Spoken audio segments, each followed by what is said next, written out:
Gracias, presidente. Bueno, veo que hay preocupaciones compartidas y, por supuesto, pretendo aclarar el enfoque de muchos de los datos que he ofrecido en mi primera intervención. Casi todos los grupos han expuesto sus dudas respecto a mi calificación de que el déficit correspondiente tanto al primer trimestre en consolidado como el que corresponde a abril pues esté yendo por el camino correcto, toda vez que estamos delante de una caída de los ingresos.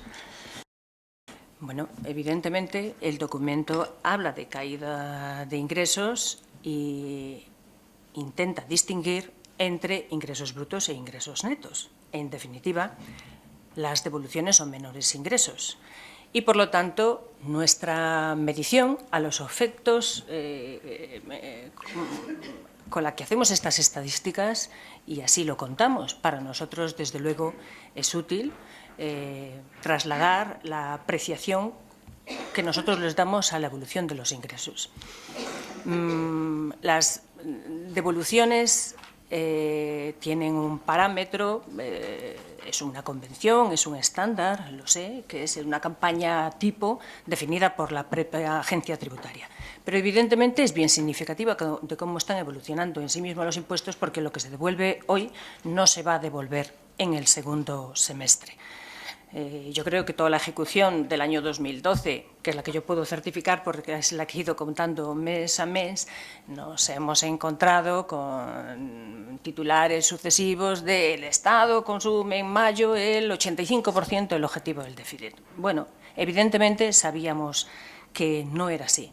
La conciliación entre contabilidad nacional y caja nos hace ir acercándonos a la auténtica realidad. En primer lugar, porque son metodologías distintas y es por eso por la que se ven en el propio documento una evolución mala de la caja. Pero a nosotros lo que nos importa son los impuestos devengados en términos económicos. La contabilidad nacional tiene una cifra mucho más próxima a la realidad porque está anticipando entre 1 y 2 meses los impuestos que ya se han devengado económicamente. Los impuestos llevan una vida propia vinculando a su devengo económico y a la obligación de presentar una declaración tributaria en periodos concretos. Es obvio que la mayoría de los ingresos tributarios están por llegar. Tenemos que cerrar la campaña del IRPF, la campaña de sociedades, los 2 trimestres de IVA y las correspondientes liquidaciones mensuales de las grandes empresas. Pero, además, lo que sí sabemos, y no voy a extenderme en la problemática de las devoluciones y la metodología que para este ejercicio nos traslada a Eurostat, porque ya fue suficientemente debatida en otra comparecencia en esta misma comisión. Pero lo que sí que está claro es, sea por lo que fuere, y ahora me voy a centrar en la lectura positiva, aquellas devoluciones que físicamente están registradas dentro de ese 84% de mayores devoluciones de sociedades, sea por lo que fuere, si están registradas en el déficit del 12, no están registradas en el déficit del 13, ¿no? Hasta ahí estamos de acuerdo. Por lo tanto, estamos hablando entre las devoluciones imputadas en el año 2012 y las devoluciones adelantadas sobre el ritmo natural de la campaña tipo de todos los impuestos, IVA, renta y sociedades, estamos hablando de cerca de 7.000 millones de devoluciones que nos están afectando en la recaudación neta, esa que ustedes dicen que caen y que, lógicamente, tienen una lectura distinta, porque a lo que a nosotros nos importa es la recuperación de las bases imponibles y cómo las medidas de consolidación fiscal están dando efecto. Sí es cierto que, efectivamente, como decía el señor Rangel, la supresión de la paga extraordinaria ha supuesto una erosión de la base imponible correspondiente al IRPF y el añade, se ha traducido en menor consumo de las economías domésticas. Bueno, yo creo que está puesto meridianamente en el documento. Ocurre que sí hay un punto de inflexión importante en este Gobierno que hemos trasladado desde el primer momento y es la conciencia de que somos un Estado miembro y que debemos responder conjuntamente. Ese es el espíritu de la Ley Orgánica de Estabilidad Presupuestaria y ese es el espíritu de toda esta producción estadística de la que hoy damos cuenta y de la que nos estamos haciendo responsables, en última instancia, como coordinadores últimos, toda vez que el Estado tiene una gran capacidad de ejercicio de normativa básica y la ha ejercido. En el ejercicio de esa normativa básica, precisamente se incluyó la supresión de la paga extraordinaria correspondiente a los funcionarios con un esfuerzo tiene que ser muy de agradecer para toda la sociedad española con esos empleados públicos. El resultado final ha sido de un ahorro de 5.000 millones para el conjunto de las administraciones públicas. Ahora bien, las retenciones, quien las soporta es la Administración del Estado. Esa minoración de las retenciones correspondientes a todas las administraciones públicas es un menor ingreso en las arcas de la Administración del Estado. Y esto ocurre sencillamente porque el sistema de financiación de las comunidades autónomas es una garantía de estabilidad. Los ingresos correspondientes a las comunidades autónomas están definidos en la propia Ley de Presupuestos Generales del Estado cuando se definen las entregas a cuenta. Por lo tanto, las comunidades autónomas en su transferencia mensual no se ven afectadas por las decisiones o medidas normativas en ingreso y gasto que adopte la Administración central en uso de las competencias básicas o en uso de las competencias que le otorga la normativa tributaria correspondiente en cuanto a gestión de algunos de los impuestos. Y con ello enlazo con otra preocupación que se me traslada, que es la de minoración de un 38% de las transferencias a las comunidades autónomas. Nos estamos refiriendo a una minoración de esas transferencias en un homogéneo, entendiendo que la propia evolución del sistema de financiación tiene un componente fijo, que es la misma cantidad mensual que se transfiere como entregas a cuentas, y luego una serie de componentes variables, como puede ser la liquidación definitiva del sistema de financiación que corresponde a los 2 años inmediatamente anteriores. Esto es lo que ocurrió en el año 2012. Las liquidaciones, las entregas a cuenta que se les hicieron a las comunidades, tenían un gap, es decir, se diseñaron por encima de lo que naturalmente les hubiera correspondido. El resultado final fue de 6.000 millones de liquidación positiva en favor de las administraciones territoriales. Una de las primeras decisiones que tomó el Ejecutivo en los primeros meses de legislatura fue precisamente atender a esas necesidades de financiación que estaban teniendo en aquel momento todas las comunidades autónomas, todas las administraciones públicas, porque recordemos los niveles de prima de riesgo que hubo a lo largo del ejercicio pasado, pero específicamente las comunidades autónomas donde no tenían posibilidad no solamente de emitir deuda pública, sino de que les fuera concedido ningún préstamo, salvo en condiciones de poca sensatez financiera.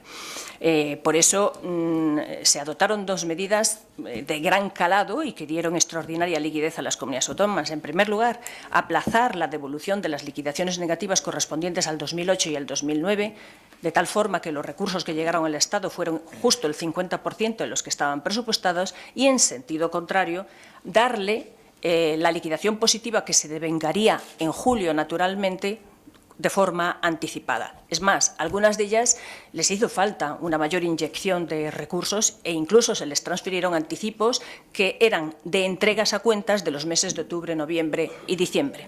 El efecto final, a cierre del ejercicio del 2012, es neutro, porque lo que se les ha anticipado luego se les descuenta.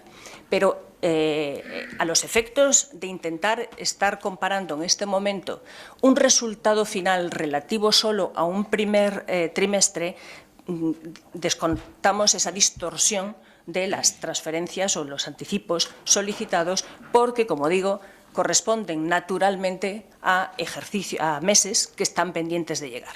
Y a nosotros lo que nos importa, creo que lo que nos debe importar a todos los ciudadanos es saber si estamos haciendo esa necesaria contención de gasto que deriva de la senda de convergencia que tenemos trazada y la que, desde luego, este Gobierno y creo que todo el país tiene un firme compromiso de responder. Sabemos que hay otras variables. Hoy, sin ir más lejos, la prima de riesgo va peor que hace una semana. Y muchas de esas variables no están en nuestras manos. Sí fiamos, sí confiamos en el Consejo que se va a producir esta semana en el seno de la Unión Europea y por eso también me uno yo a todas esas peticiones que expresaba el señor Rangel y esperamos que la Unión Europea reaccione con la contundencia que necesita toda Europa y, por supuesto, también España. Pero no estamos dispuestos a incentivar la tormenta en la que estamos viviendo, esta crisis que ya se prolonga 5 años, con una incertidumbre más. Nosotros incorporamos y traemos a esta Cámara y ofrecemos a todos los ciudadanos disciplina y transparencia sobre las cuentas públicas. Otra preocupación común es la del volumen de deuda pública. Básicamente tengo que decir que esa deuda pública, ese volumen de deuda pública es un stock que se ha ido generando durante mucho tiempo y como consecuencia de muchas actuaciones. No conozco déficit público sin financiarse con deuda pública y remítanse ustedes al historial de déficit público que llevamos y, por lo tanto, la deuda pública sigue la misma evolución. A partir de eso, en el propio documento se refleja, hay una serie de operaciones que están impactando directamente en la deuda pública, aunque no tienen el trato tradicional en el volumen de déficit, por lo menos a los efectos del protocolo de déficit excesivo.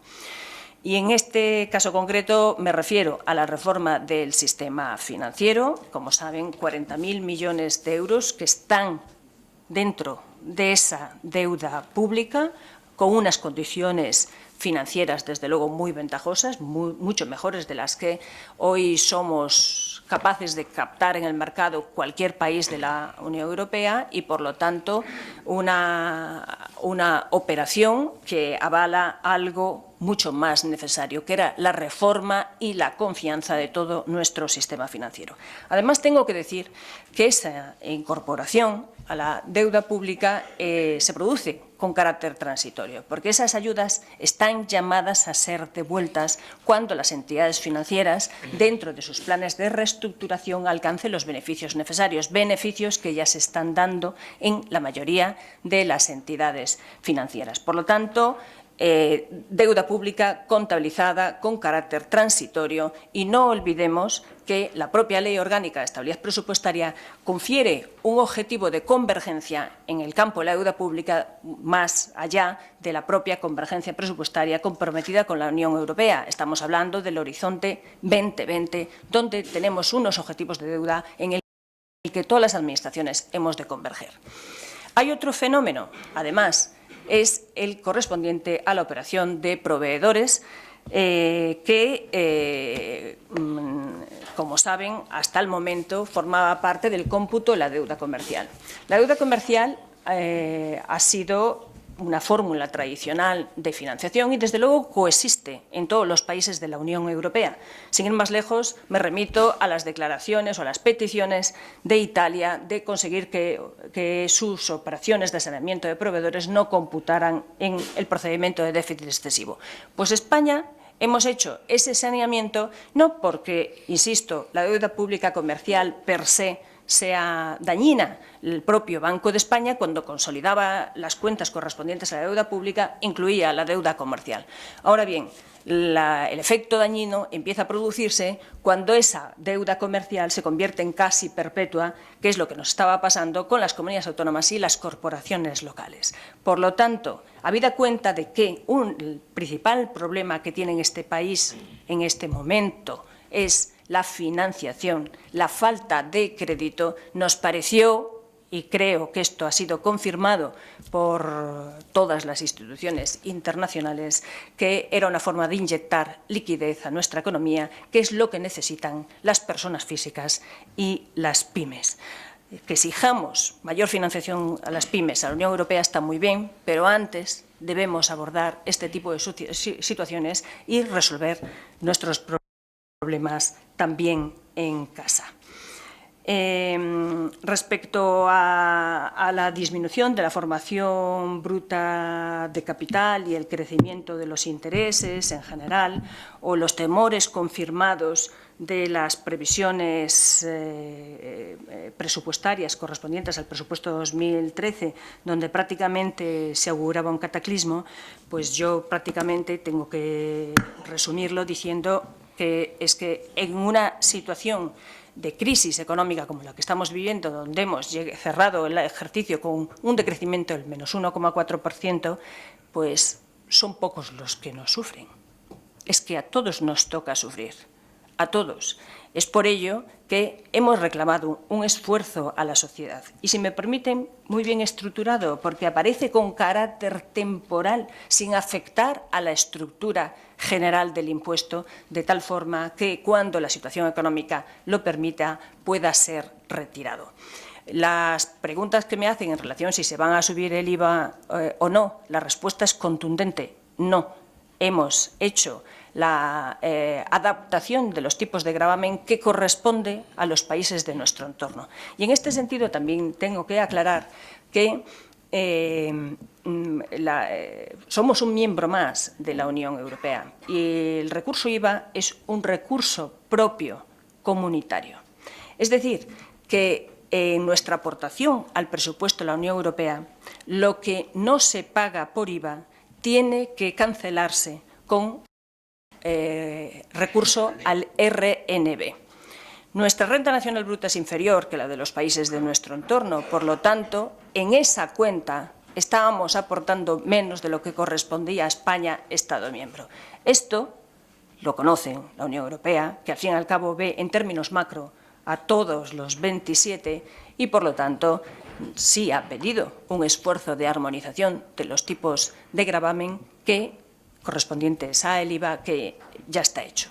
En cuanto a la subida de intereses, pues es la propia confesada en la Ley de Presupuestos. Este incremento del 10,6% sí, insisto en aclarar, que deriva del distinto calendario de vencimientos y de una anticipación del programa de endeudamiento y de emisiones diseñado por el propio Tesoro, aprovechando, digamos, las oportunidades de mercado, y la realidad confirma que ha hecho muy bien, porque hoy por hoy las condiciones de emisión ya son peores, pero que desde luego va en la línea de lo previsto en el presupuesto del 2013 y, si me permiten, creo que cerraremos el 2013 con una mejor ejecución de los intereses allí